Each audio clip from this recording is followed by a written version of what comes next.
kami mahasiswa UIN Raden Fatah Palembang, Fakultas Ekonomi dan Bisnis Islam, Program Studi Ekonomi Syariah semester 6. Tujuan dibuatnya video ini adalah untuk menyelesaikan salah satu tugas mata kuliah Manajemen Pemasaran Internasional dengan dosen pengampu Ibu Safitri Asrol, STMM. Kami dari kelompok 3 yang terdiri dari 6 anggota. Yang pertama, Abdul Goni dengan NIM 2120602147 sebagai editor dalam pembuatan video ini. Yang kedua, Raihan Gibran dengan NIM 2120602154. Yang ketiga, Misbahul Munir dengan NIM 2120602157. Yang keempat ada Fitra Humaira dengan NIM 2120602162. Yang kelima ada Muamir Kadafi Al-Arsy dengan NIM 2120602163. Dan yang terakhir ada Farhan Nurholis dengan NIM 2130602170. Yang telah bekerja sama untuk menyelesaikan tugas yang berjudul Segmenting, Targeting, Positioning Perusahaan Global dengan brand perusahaan yang kami pilih yaitu Kopiko, yang berisikan materi sebagai berikut. Yang pertama, Company Profile, yang kedua Segmenting, yang ketiga Targeting, yang keempat Positioning, yang kelima implementasi Segmenting, Targeting, Positioning dalam strategi pemasaran Kopiko. Baik, Assalamualaikum warahmatullahi wabarakatuh. Perkenalkan, nama saya Muamir Kadafi Al-Arsy dengan NIM 2120602163. Di sini saya akan memperkenalkan company profile dari perusahaan Kopiko. Jadi Kopiko merupakan merek terkenal yang dikenal dengan permen kopi dan produk kopi instannya yang dimiliki oleh perusahaan Indonesia yang bernama Mayora Indah. Perusahaan ini didirikan pada tahun 1982. Kopiko terkenal dengan permen kopinya yang mengandung ekstrak kopi asli dan menawarkan alternatif praktis untuk menikmati kopi. Company profile perusahaan Kopiko sebagai berikut. Nama, perusahaan PT Mayora Indah Tbk. Merek Kopiko, tanggal berdiri 1982, pendiri awal yaitu Jogi Hendra Atmaja, CEO per 2023 Andre Atmaja. Lokasi di Indonesia, tepatnya di DKI Jakarta. Adapun visi dan misi perusahaan Kopiko, yang pertama yaitu visi, menjadikan perusahaan makanan dan minuman yang diakui secara global, yang menyediakan produk berkualitas tinggi dan inovatif. 2. Misi, menyediakan produk yang berkualitas tinggi yang memenuhi kebutuhan konsumen, berinovasi terus-menerus dan menciptakan nilai bagi para pemangku kepentingan. Produk, Kopiko dikenal dengan berbagai produk kopi dan permen kopi. Berikut beberapa contohnya dari produk Kopiko. Yang pertama, permen kopi Kopiko. Yang kedua, kopi instan Kopiko. Yang ketiga, Kopiko Black. Yang keempat, Kopiko Brown. Yang kelima, minuman siap minum. Dan yang keenam, Kopiko Lucky Day. Perusahaan Mayora Indah terus berinvestasi dalam memperluas jangkauan Kopiko dengan investasi yang signifikan dalam fasilitas manufaktur di luar Indonesia, seperti pabrik baru di Filipina untuk memenuhi permintaan yang terus meningkat. Ekspansi ini bertujuan untuk meningkatkan kapasitas produksi dan memperkuat kehadiran merek di kawasan ASEAN dan sekitarnya. Baik, terima kasih. Segmenting. Segmenting adalah proses membagi pasar menjadi kelompok-kelompok yang berbeda berdasarkan karakteristik tertentu, yaitu demografis, geografis, psikografis, dan behavioral. Demografis, usia dewasa muda hingga paruh baya, jenis kelamin pria dan wanita, penghasilan menengah atas.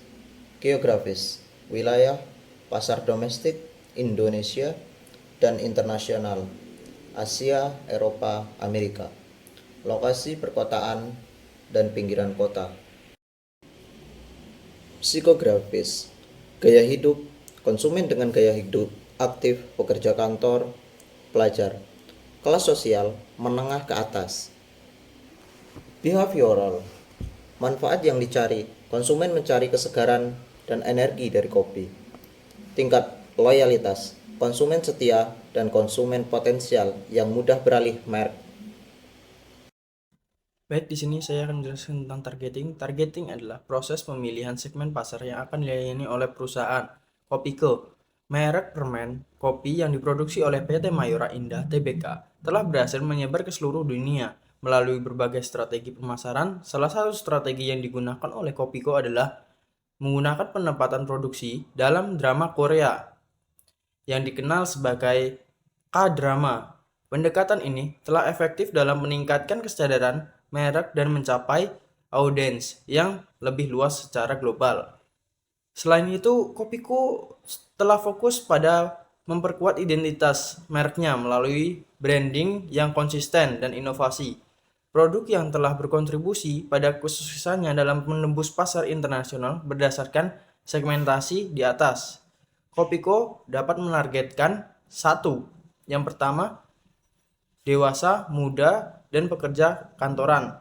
Segmen ini sering mencari cemilan untuk permen yang dapat memberikan energi instan dalam aktivitas mereka. Yang kedua, pelajar dan mahasiswa. Segmen ini mencari produk yang dapat membantu mereka tetap terjaga dan fokus selama belajar. Yang ketiga, ada wisatawan dan konsumen internasional. Pasar yang mencari produk khas Indonesia yang bisa dinikmati di mana saja. Berikutnya ada positioning PT Mayora Indah Tbk terhadap produk Kopiko. Sebelumnya, positioning itu apa sih? Positioning merupakan proses menempatkan merek di dalam benak konsumen dengan gaya yang unik dan tentunya berbeda dari kompetitor. Untuk produk Kopiko sendiri, positioning yang dapat digunakan ada 3, yaitu yang pertama, energi instan dalam bentuk permen. Menonjolkan bahwa Kopiko memberikan dorongan energi dari kopi dalam bentuk permen yang praktis dan bisa dinikmati kapan saja serta di mana saja. Yang kedua ada rasa kopi asli. Menekankan kualitas rasa kopi yang autentik, mirip dengan minum secangkir kopi. Yang ketiga ada produk praktis untuk gaya hidup aktif. Menyampaikan pesan bahwa Kopiko cocok untuk konsumen dengan gaya hidup aktif yang membutuhkan tambahan energi tanpa perlu repot. Implementasi segmenting, targeting, positioning dalam strategi pemasaran Kopiko. Untuk menjalankan strategi segmenting, targeting, positioning, Kopiko dapat melakukan beberapa hal berikut. Yang pertama ada iklan dan promosi, menggunakan media sosial dan iklan digital untuk menjangkau segmen muda dan pekerja kantoran dan mengadakan promosi di kampus-kampus untuk menarik perhatian pelajar dan mahasiswa. Yang kedua, distribusi, menyediakan produk di tempat-tempat yang sering dikunjungi oleh target pasar seperti toko swalayan, minimarket, dan vending machine di kantor dan kampus. Dan yang terakhir, produk dan kemasan. Menawarkan berbagai varian rasa dan kemasan yang praktis sesuai kebutuhan target pasar. Dengan pendekatan segmenting, targeting, positioning yang tepat, Kopiko dapat memperkuat posisinya di pasar dan meningkatkan loyalitas konsumen terhadap mereknya. Itulah tadi pembahasan mengenai brand global perusahaan Kopiko dari kelompok 3. Semoga dengan pembahasan tadi bisa menambah wawasan. Saya Fitri Humairah, perwakilan dari kelompok 3 meminta maaf jika ada kesalahan dalam penyampaian materi dan kepada Allah kami mohon ampun. Saya akhiri, wassalamualaikum warahmatullahi wabarakatuh.